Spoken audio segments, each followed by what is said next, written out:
अक्सर इन्वेस्टर्स के मन में एक सवाल आता है कि अपने निवेश को स्थिरता और ग्रोथ इन दोनों के बीच बैलेंस कैसे किया जाए। तो आज हम मल्टी कैप म्यूचुअल फंड्स की दुनिया में थोड़ा गहरा उतरेंगे और देखेंगे कि क्या ये फंड्स इस सवाल का सही जवाब हैं। तो आज हम क्या क्या देखने वाले हैं। सबसे पहले एक इन्वेस्टर की सबसे आम दुविधा, फिर समझेंगे कि ये मल्टी कैप फंड्स आखिर हैं क्या, इन्हें किसे चुनना चाहिए और हाँ, इनमें जोखिम क्या है। फिर हम मल्टी कैप और फ्लेक्सी कैप की तुलना भी करेंगे, जो कि बहुत जरूरी है। और आखिर में देखेंगे कि आज के बाजार में ये फंड्स कैसा परफॉर्म कर रहे हैं। चलिए शुरू करते हैं। देखिए, हर इन्वेस्टर कभी ना कभी एक ऐसे चौराहे पर जरूर खड़ा होता है जहां उसे एक क्लासिक सवाल का सामना करना पड़ता है।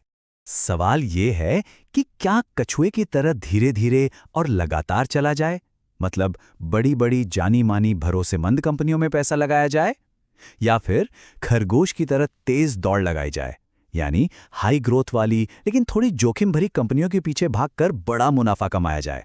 यही है वो दुविधा, स्टेबिलिटी चुने या फिर हाई ग्रोथ।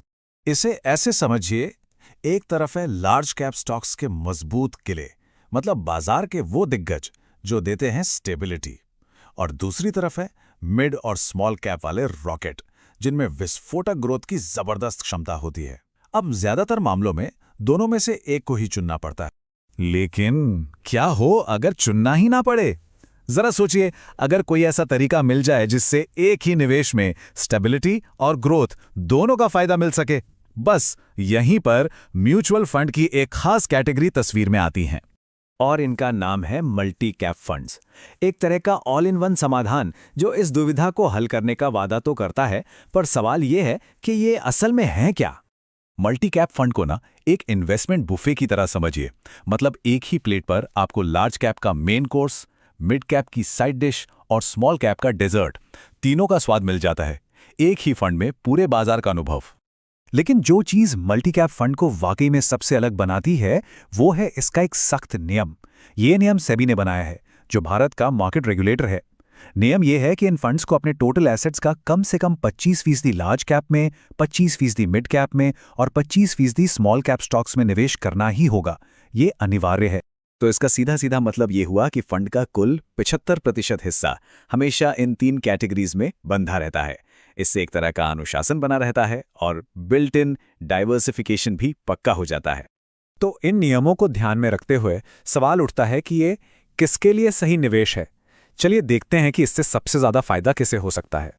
देखिए, जो नए निवेशक हैं जिन्हें समझ नहीं आ रहा कि कहां से शुरू करें, या फिर ऐसे निवेशक जो अपने पोर्टफोलियो को सिंपल रखना चाहते हैं, उनके लिए मल्टी कैप फंड एक बहुत अच्छा शुरुआती पॉइंट हो सकता है। ये बिना किसी माथापच्ची के एक ऑटोमेटिक बैलेंस दे देता है। लेकिन एक मिनट रुकिए, इसमें निवेश करने से पहले दो जरूरी बातों पर गौर करना बहुत जरूरी है।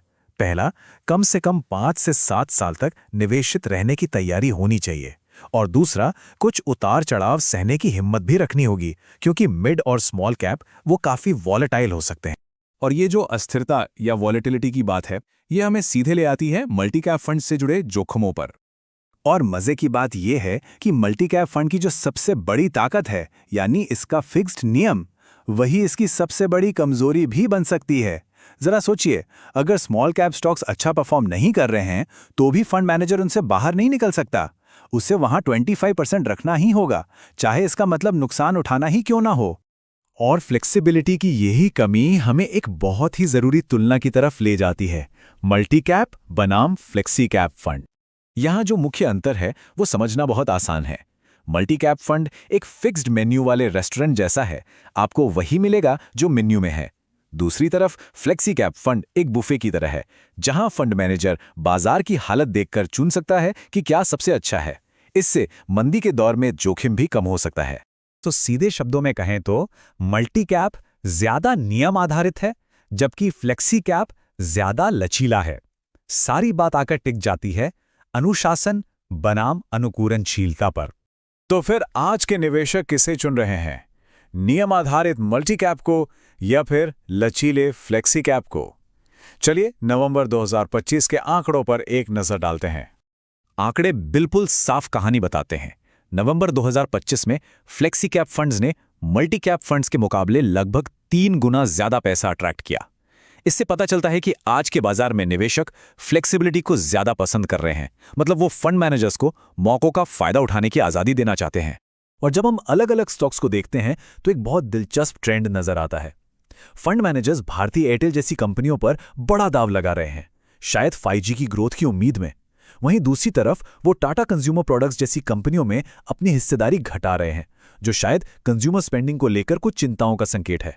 हाँ, ये बात सही है कि मल्टीकैप कैटेगरी में कुल मिलाकर कम पैसा आ रहा है, लेकिन ये पूरी कहानी नहीं है। कुछ खास फंड्स जैसे कि निप्पॉन इंडिया मल्टीकैप अभी भी निवेशकों से जबरदस्त पैसा खींच रहे हैं। अकेले पिछले महीने में ही उनके एसेट्स में 841 करोड़ रुपए से ज्यादा की बढ़ोतरी हुई है। और ये सब हमें एक आखिरी सवाल पर लाकर खड़ा कर देता है कि एक अस्थिर बाजार में मल्टीकैप फंड का ये जो फिक्स्ड नियम है, ये खूबी है या एक खामी? क्या ये एक ऐसा फीचर है जो बाजार के उतार चढ़ाव से बचाता है, या एक ऐसी कमी है जो अच्छे मौकों को हाथ से निकलने देती है? देखिए, इसका कोई एक सीधा जवाब नहीं है। ये पूरी तरह से किसी भी इन्वेस्टर के अपने लक्ष्यों और जोखिम सहने की क्षमता पर निर्भर करता है।